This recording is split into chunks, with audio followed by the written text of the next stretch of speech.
James Steen, are we buying or selling Justin Jefferson? Jumping right into it. All right. Okay. Hold on. I'm writing out a paragraph. I just fucking see that. I'm going to put the over-under on grammatical errors at 3.5. All right. Fuck. There's one. All right. One go. Ooh. I think if you could eat, like if you're like, what are we, 6 weeks in? If you're 5-1, somehow 6-0, hang on to them. You know, you can buffers. You can eat some. Yeah, what do you make of all the speculation around him though? With like, I don't like that it's like, oh, now 4 to 6 weeks, and it's like, oh, he'll get rescanned. Like, yeah, I just don't like. This feels like a case of the injury optimism again, where it's like, okay, we don't even have a hard timeline. At least with like Devon Achane, people are like, okay, as soon as he's back from IR, he'll be good to go. We're getting a lot of positive reports. That and him still not having a contract. Does he just want to like get as much rest as he can?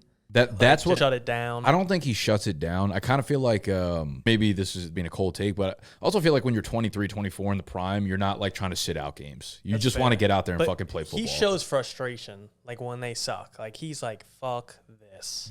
Okay, so I guess multiple. It's kind of just who he is as a person, and neither of us really know. Yeah, that's fair. I don't think he's going to sit out. I do agree. I think that like it does extend the likelihood of him missing an extra 1 or 2 games, right? Like maybe in a competing year, say by the time he comes back, they've lost 4 or 5 more games. I think he'll make sure he's 100%, not 98% before he steps back on the field, which could be an extra game or something like that. But I do think once he's healthy, he's not going to shut it down. I just don't think football players think that way, realistically. Jefferson's also one of those dudes where he's not a running back, right? So if a running back gets hurt, maybe has like a high ankle sprain, maybe teams are like, I don't know if I want to sign him. Justin Jefferson gets hurt, I don't think the contract changes whatsoever. That's true. And he was having such a good year. Like the production has been there. Like there's no reason to have concern at all. Yeah. So Jefferson, he's not a buy for me just because I'm not buying players that I have no idea what the fuck they're doing. Yeah. You know, like I have no idea how long he's out for with the injury, with all, I don't know. There's no good vibes around Jefferson right now. We'll put it that way. Not great. So I'm not buying him. But we'll go through the other 9 most traded players within the last few days of fantasy football. We use fantasycalc.com. Absolutely free resource for you to use. Go to fantasycalc.com. They've got a research drop down on the top, and then one of the 2 drop downs within research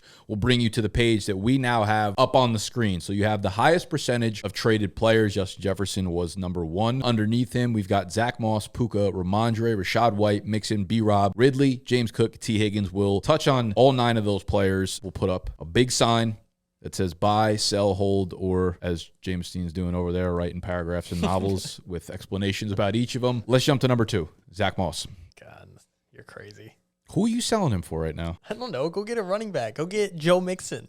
Go get Joe Mixon for Zack Moss. Go get Rhamondre Stevenson. For Zach, who the fuck is giving those up? Dude, he scored. Like, this is the last little bit of, I'm not saying like sell high. Like, I'm saying sell low. Like, get your value. Bro, you're not getting those guys. No, that was so. You're getting Jahan Dotson. Okay. Who hasn't had a catch in 4 months. I think you could maybe like put a package together and get a James Cook. Like that feels doable. I don't. Like he's still. This is the last time you have any ounce of value. I kind of think his shit's gonna get shut down versus Cleveland. The Colts in general will be. Right, so I almost feel like he's a buy after that game. Taylor's been terrible on the ground. I still think he's going to take a couple weeks to get like ramped up on the ground, but I also think Moss... But he did take a jump in percentage last week. For sure, and that's not unexpected. That was like obvious where he's going to go from 20% to 40, 50%. Don't you think between this tough matchup versus the Browns and then one extra week, it's like, all right, now it's JT's backfield. It's been 3 weeks at that point. Here's what... I almost feel like Zack Moss is going to end up having like the 2 and 4 minute drill and passing down work. Almost in the same way. This happens every year where we try to pigeonhole like pass catching backs into roles, but it always ends up being whoever the backup is takes the 3rd down role. And my mind goes to like Samaje Perine with the Bengals last year, where it's like you never thought of him as pass catcher. You thought of him as like some fat, slow back, but then all of a sudden he catches passes and he's their 2 and 4 minute drill. I could see Zack Moss having a role like that. And it's not good, obviously, but like I think he's more useful than he is useless going forward. And I'm not going to trade him for a guy that I have no idea is ever going to grace my lineup. I still feel like Moss is going to have a role in this backfield. I don't know. It's going to be JT's team. I mean, I could maybe get your point with AR now being out the year. Like, are they going to really lean into this run game and they're going to split it up a little bit? Minshew throws the ball to the running backs a lot. Like, they both had like 6 targets last game. This has had a ton of targets week over week over week. And Taylor will probably take more of the rushing workload, but I still think Moss has some like RB3 PPR value where if you're just getting rid of him for the sake of getting rid of him, because I don't know if you can sell him high right now. Like JT is going to keep taking jumps and snaps, and I don't know if anyone really wants him, but I'd be okay shipping off some shitty wide receiver for him. Yeah, that's fair. I don't know. I think I'm done with him. All right, Puka. Or I'm doing hold, I guess. Okay, yeah, buy or hold. Definitely wouldn't panic. Bad physical game, but he dropped a touchdown. He's still him and Cup combined to see 16 of like the 30 targets or something. It's inevitable. Like we knew at some point a dud was happening. Either whether it was for him, for Puka. Kyron had his one the week before. Not everyone can eat every single week on the Rams offense. Puka will still have his fine days. Yeah, I mean they've made up since Cup has come back like 70% of the targets there. They don't really throw the running backs. Now Kyron Williams is out for at least a week, so it's like it's Puka, it's Cup, and it's just those two over and over and over again. So I don't think we need to talk about it too much. If you have them, I would just hold them. Rhamondre. Just got hold. I think there's such a stale. We had him as a buy last week. Yeah. Ended up having a pretty good game. So like I'm not victory lapping by any means. We still got lots more weeks of bad Patriots offense to go. But I just don't think you're going to get value back trying to sell him right now. Yeah, I mean, this was like the one. I'm so pissed that I didn't. So someone gave me an offer in Dynasty that he gave it to me right before the 1 o'clock games kicked off. And then when they kicked off, he pulled it. It was me trading Rhamondre for Tank Dell and Jonnu Smith. And I was like, I kind of would just rather the young wide receiver with Rhamondre's like game away from being unwanted whatsoever in Dynasty. I missed that. And I'm trying to get it back up and going again because nothing really happened. He actually had a good game. Zeke had a nice touchdown called back. I just think it's the same outlook. Like I don't care that he played well. It's still like the Patriots are terrible. Yeah. You're still going to need to rely on those other rough teams that they're playing. Like he had 17 and a half PPR points, I think. Yeah, he scored. So it's like, how many more games can you have like that? Yeah. And I'm kind of contradicting myself. Like the reason I want to sell Zack Moss is because he scores. Like you could get a little bit for him. But the reason I don't want to sell Rhamondre is because he scored. I think he could still be solid. So when we're looking at the splits between Rhamondre and Zeke, they've been relatively stable at like the 60 to 40-ish mark. That's kind of where they are on the season. Neither of them are going like up or down really. It's not changing on a week-to-week basis, so it kind of feels like we know what their role is. Zeke is taking a lot of the short down and distance. Rhamondre is obviously in for more of the long down and distance and the 2-minute drills and things like that because he's probably a better pass catcher at this point, but it just feels like that kind of split. Realistically, you have I think going into this season, we were right to pull back on Rhamondre a little bit. I think we had all the right takes. I just don't think anyone thought the Patriots would be this bad. Well, that's the problem, and now you're looking at a committee. This is a split we expected. Yeah. You're looking at a committee in a bad offense. Exactly. It's almost a different version of Brian Robinson and Antonio Gibson. You know what I mean? It's like a committee in a relatively bad offense. Except Washington has random games where they'll throw up 35, which makes them more valuable than this right now. Like I would take B-Rob over Rhamondre straight up. For sure. Right? And like Gibson, Zeke, they're a Washington. Me, I'm not playing them in any of my lineups or whatever, but they're the same version. It's just like if New England performed like Washington did, then you could sell Rhamondre for Brian Robinson. Number 5, Rachaad White. Fuck it. We're going to buy Rachaad White. I don't even like him. He kind of stinks as a player. Yeah. He's completely a volume play, and in days where he doesn't have good efficiency, he's a really bad player. But there's people hyping up like Keyshawn Vaughn. Like, that's unserious. That's not serious. I think the Bucs have been a pretty good team so far this season, but I think there's going to get a point where the schedule gets a little bit tougher. They're going to be trailing, and that's on the second half. The receiving work, which Rachaad. Yeah, he's not a good runner, but he's a very good pass catcher. And I think the better days will come again. He falls in line with a lot of the running backs that are like on this list, Rhamondre and Joe Mixon, who are volume plays, and sometimes they'll have big days because the game script allows it to happen. I feel like Rachaad White's value is about as low as it's been all year for a guy still getting a huge majority of the touches. And an offense has been super underrated this year. I think the game script ends up friendlier the rest of the season just because I think the Bucs are slightly overperforming right now. They play the Falcons next week, so should be down that's 30 by for the division. By half, pretty much. All right, number 6, Joe Mixon. Never wrote a word down fucking faster in my life. Oh my God, you so have sell. What do you got? Of course. Joe Mixon's been on the buy list of trade target videos for 5 straight years because people just say, buy, look at the usage, look what he's doing. And have you seen the usage? It's up there. Then he scores a touchdown every 5 weeks, and everyone's like, I told you. But yeah, what happened the other fucking 4 weeks? He stinks. He's one of the worst runners in the NFL. He's very inefficient. He's very inefficient. And I'm telling you, once a month he scores 1 or 2 touchdowns in a game and everyone's like, I told you. But every other game he's putting up 60 fucking calorie-less points. You don't think by the end of the season he has around 8 touchdowns? I'd rather sell that. Really? Yeah. Like, give me B-Rob over Mixon easy. I don't think that's a hot take, but... Rhamondre, Rachaad White. It's all the one for They're all the same. They're all guys that like make me feel disgusting for having in my lineup. I think I'm definitely taking Mixon over White. How many touchdowns does Mixon have this year? 1. Okay. Oh, no. Yeah. Not many. He's not due. He just stinks. Very little. Mixon's not a guy that I'm a fan of right now. The offense, they're not moving the ball well. They're making some big plays. I was a little concerned seeing like the way they beat Seattle was kind of their defense just shutting down Geno at the end. They're not like the smooth running offense that they were last year. And they do have the bye coming up, so maybe they're going to look a lot better. But a lot of their big scores, too, are like downfield. They're big plays to Jamar Chase or something. I just don't feel like they're the same, let's get the ball to the 5-yard line and give it to Joe Mixon 3 times. You don't think they could get there, though? My bye logic is assuming they get back. Like, I still think this Bengals team can make a playoff run. Even last year, when they were tip-top, Mixon was terrible outside of that one game where he scored like 5 touchdowns. It was like every 4 weeks he would score a touchdown. And I feel like he's been the same player for multiple years now. Mixon still got a lot of name value on the fact that people are like, they'll get back there and he'll get the goal line touches, but it's like, I don't fucking know. What even is a ceiling game of that? He scores a touchdown and 80 yards, maybe 14 points or something. Let's move to the GOAT. Move to the GOAT, B-Rob. Yeah. You just be holding everybody. I just don't want to give these guys I forgot up. holding was a choice. You've just been either buying or selling. You'd have to pay a hefty price to get B-Rob from me. Against Atlanta, that was really nice to see he still perform well. Now, you could say, well, he got the fluke receiving touchdown play, but you can't really take that away from him. Like, you still put up the numbers to where he performed for your fantasy team, and you're not upset that you started him. You got the Giants next week, so that's going to be a nice game for B-Rob, I think. And he's still so clearly the number one back there. And again, they have, unlike the Patriots, they still have those weekly ceiling games. Like, they're going to have games where they play against good teams and get absolutely shut down, and it's probably going to be a bad game for B-Rob. But on days where they have good matchups. The play where Antonio Gibson got the touchdown, that's probably that could be Brian Robinson any other week. Like, he could have easily had a 2-TD game. I almost lost it. I was like, this team is not serious right now. This is unfucking serious. I'm just toying with you.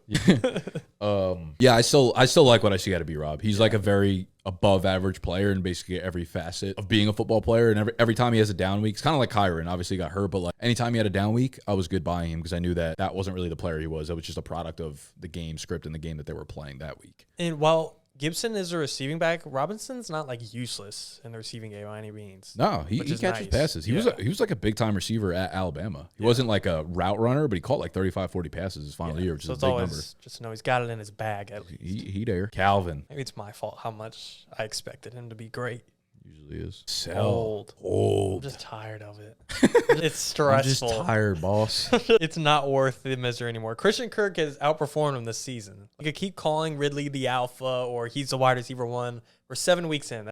Or 6 weeks. That's a big enough sample size to where, yeah, they could go back and forth all year, but clearly it's not that Kirk got to the level of which we thought Ridley was going to be. Ridley went to Kirk's level where, yeah, they both could put up 1,100 yards, but this 1,500-yard potential, it's not there. What do we think? I guess the way I'm looking at it now is like, I think we've just gotten to the point where we know what Ridley is. He's like a solid wide receiver 15, maybe to 18, and he's going to give you big weeks and he's going to give you bad weeks. But is it something feels like it's just like a little bit of the jankiness of the Jacksonville offense? They're relying more on their defense. They're relying a lot on ETN, which is kind of hurting the passing game. Zay Jones has also been out. When he gets back, I think things get a little bit more spread out. It's really hard to like pinpoint what it is. I will say in Calvin's 2 biggest games, Zay was playing. You think it helps? I don't know if it's too small of a sample size. Does Zay it is spread the differentiator. Better? I don't know, but it is something. You think defensive coordinators don't go into the week like Zay? Yeah. We need to stop Zay fucking Jones.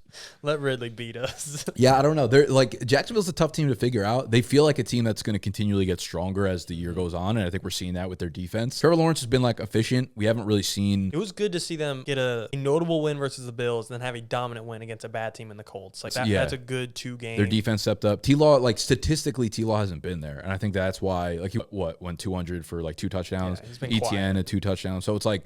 The team is just very good in getting it done, and I do think you want to like hatch onto teams like that. But this will be a good test because I know people are concerned about starting him like this Thursday versus the Saints. T-Law's on 100%. Saints have a great defense. Where do you think he'd rank this week? He's got it. He can't be touching your wide receiver 1s. He's got to be just a middle. I think he stays there regardless of the matchup. Just a middle wide receiver 2. He'll probably 16 be to 20. 16 to 20. That's what I was thinking too. Yeah. And I think that's just what it is. And that doesn't mean expect 16 to 20 production every week. That means the good's going to come with the bad. And at the end of the season, he'll probably be there. Now we're 6 weeks in. We start to get like real sample size of who everybody is. So let me ask you, Puka or Calvin? I think I'd still go Calvin. You would? Yeah. I think I'd take Puka. Yeah. I think we did this last week. And I took the other guy, and you took Puka. I don't remember who it was, though. I would take Puka. I think his floor is a lot higher. And on a week-to-week basis, I'm not really – I guess Ridley's ceiling is a little bit higher weekly, but like I don't think Puka's is that far off. You could argue Ridley's definitely got the lower floor, though. Yeah, sure. That's what I'm saying. Like, Puka's floor is definitely way higher. Yeah. Ridley's had a handful of games where he's just scored like 4 or 5 points.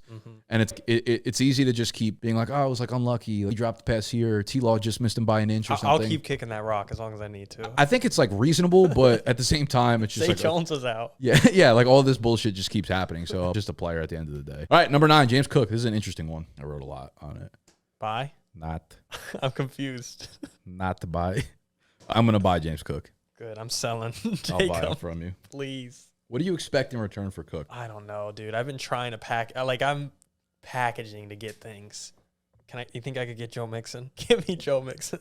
I feel like that's kind of a fair offer. I'm not sure exactly who I would take in that side. James Cook's a tough one because he's been good this year. He's had multiple games where he's rushing. He finally broke that 14 rushing attempts. He's had a ton of games where he's touched the ball 15 to 20 times and gone 100 to 150 yards from scrimmage. The obvious shit is like he's not getting the ball on the goal line, but Damian Harris is out now, so maybe that changes a little bit. But Uncle the target god. He's not coming in. Jaguars single game running back reception leader in 09.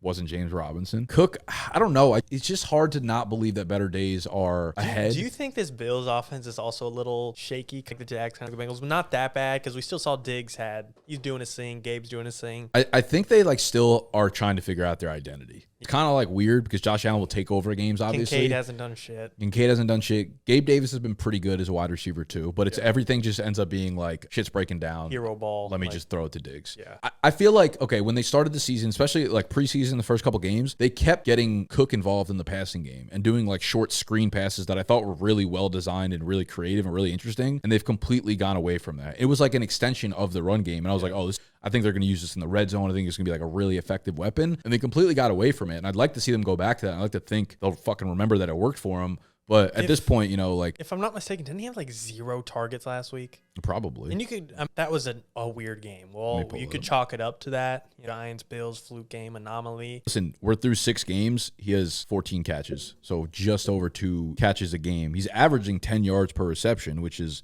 a phenomenal number, obviously. Last game, he's coming off of 0 targets, 0 catches. Before that, 3 for 25, 1 for 48. The first 2 games, though, he had 4 catches in each of them, and he's had rushing yardage totals of 123, 98. He went for 71 in this most previous one. So it's he's had glimpses where he's shown he could be a really, really solid running back. They've just, I guess, had they'll never go into a game being this is our game plan to run it through. And maybe it could be, but you see, Allen will make that run where he just shouldn't be, and he'll be 4 yards of the first down. He'll still dive, and that's just who he is as a quarterback. I don't think he likes taking the dump off, and I might be looking into something I don't know anything about of who Allen is, but I just don't think it's part of his game that he loves. Likes a big play. It's weird, too, because you think the big games would come with good game script, but I'm looking at the rest of the schedule, and I guess over the next month, you can find games where the game script would be good, but the last month of the final month of the season, it's the Jets, who they lost to, the Eagles, the Chiefs, the Cowboys, the Chargers, the Patriots. Gonna cook against the Chargers. Yeah, the Chargers Patriots, a nice little combo of the fantasy playoffs, week 17 and 18, but getting to there could be really, really messy. So I don't know what his touchdown upside for the rest of the season. They've played 6 games. They have 11 more. He has 1 touchdown this year. I think he's got 1 touchdown. Yep, because he got a goal line carry when one of the other guys was tired and they pulled him or something. So I would put his over under for touchdowns the rest of the year at 2, maybe. Really? Maybe 2.5 if you have to take the over on it. But how much is he really going to score? 3 touchdowns over the next 10 games or something? That's true. That might. Oh, you're saying two additional ones, not 2 total. Yeah. Okay, over under for the rest of the season, 2.5 maybe. So either 3 or 2, whatever you would pick. So I guess after talking through that, maybe he's more of a sell to me. But maybe I'm the only sucker that actually wants to buy him. I just think he's a good player. Whereas I look at the rest of the list, I don't think Joe Mixon is fucking good. I don't think Rachaad White is good. I don't think half these running backs are actually good. There's not. And if they are good, sucks. I think Rhamondre Stevenson's kind of good, but he's attached to the Patriots. Whereas James Cook, I think, is both good and attached to a really good offense. That's my selling point, I guess, on it. Yeah, that's fair. I don't know. It's too inconsistent in my opinion. Yeah. And the league that you have him in, what's the scoring setting? It's PPR, but it's also we haven't seen a huge ceiling. It's not every guy needs one, but it's I don't know if he has a high ceiling or a high floor. I'd like one of them. Yeah. I think his floor is okay. It's all right. I think he's an okay low end RB2 that you could live with in PPR leagues. Number 10, Mr. T. Higgins. Buy and then erased it. So they have the bye coming up next week, and you'd like to think that everyone's going to be healthy. Him off the ribs. He was obviously limited this game, I think, with the ribs. Joe Burrow with the calf. I like to think over the last 6 games of the season, we're going to see what we saw last year from the Bengals. I think the biggest problem... Jamar leads the league in targets. That's not sustainable for them. I think the problem is... I think we probably just ended up having too high of expectations with T, because I think we've seen over the last couple of years that it's really hard for both of them to eat in the same game at the same time. And I think you kind of have to take the good with the bad there. He just misses time. He's never had a serious injury, but it's like you're not going to get 17 full games. It's always going to be 14, 15. And that gets annoying sometimes when you thought he'd be a top 15, top 12 wide receiver on the season. And the thing with Higgins, I feel like that kind of separates him is he does have his floor is kind of shitty. And it you almost know that you're going to get a dud game one every 2 or 3 games. But his weekly ceiling is really high. He's had one game this year, and it was 90 yards and 2 touchdowns. He's going to give you 25 to 30 points once a month, maybe. And if that comes in the fantasy playoffs or to get you into the fantasy playoffs, that's almost worth it. You'll get one more of those, and you'll probably get 2, 3 more, half of those, 60 yards, 1 touchdown. Yeah. I just like to think that this team will start to click again, at least from the passing side of things, over the second half of the year and become, who they were. Like Joe Burrow, missed all of training camp, and he was saying that actually affected him in the beginning of the year, and then he dealt with the re-injury and T. Higgins with the ribs, and I don't know. There's a lot of nonsense, but you got to think that based on the way they started, them getting the win going into the bye, they've got to feel the bye is critical. They've got to feel rejuvenated. You know what I mean? Going 3-3 going into week 7. If you had told them that preseason, they'd probably be like, "What the fuck?" You know. But they have to be about as happy as anything right now. Yeah, after week 2, you were celebrating it. Yeah, so I don't know. T's been a major disappointment this year, but you got to think that better days are ahead there when everybody's healthier on the team. Are you concerned about I see so many people, and I don't like getting into this because I don't know enough, but are you concerned about the coaching? A lot of people don't like Zach Taylor. Taylor's one of those dudes. I really don't concern myself with coaching unless they are in the top percentile or bottom percentile. Because what happens with Zach Taylor is okay, they'll win a few games. Everyone will be like, Zach Taylor's a good coach now, Everyone's a fake sharp until they win games, and then they're sharp, and then they lose a couple games and they're fake sharp. You know what I mean? All of Twitter and all of TikTok is just he didn't go for it on 4th down. He's not a sharp. He doesn't know analytics kind of shit. They don't know what the fuck they're talking about. Nobody does. Andy Reid, GOAT. Mike McDaniel, GOAT. Brandon Staley stinks. Everybody else is ineffective. Whoever's on the fucking field will be the one that makes the differences. I don't know. I think this is a 1-for-1, but rest of the season, would you rather T. Higgins or Adam Thielen? Thielen. You think this stays like this? No reason not to believe it. You don't think they trade for a wide receiver 1? Nah. I mean, at this point they're fucking 0-6. I don't think there's a reason to start giving away assets for a player this year right now. I mean, yeah, I think you'd be nuts to take Higgins over Thielen right now. I mean, yeah, at this moment, but I think rest of the season, not even where they overall finish. Thielen's got the huge head start to finish above him, but rest of the season, if they started at 0 today, I don't think it's that crazy.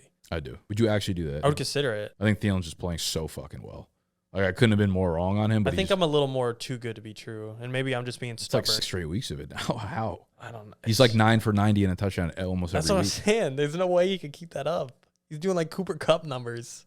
I feel like you're too pinned in on regression happening. But regression can happen and him still be 6 for 60 and a touchdown every week. I just feel like the two are in two different atmospheres right now. Okay. Yeah.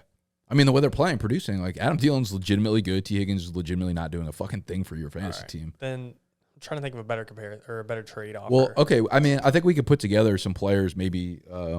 Okay, so maybe James Cook and Zay Flowers for T. Higgins. Is that too much? That's a lot. I like Zay. Yeah. Okay. I'm trying to think of wide receivers in that range. What about James Cook and George Pickens? That's not bad because Deontay coming back.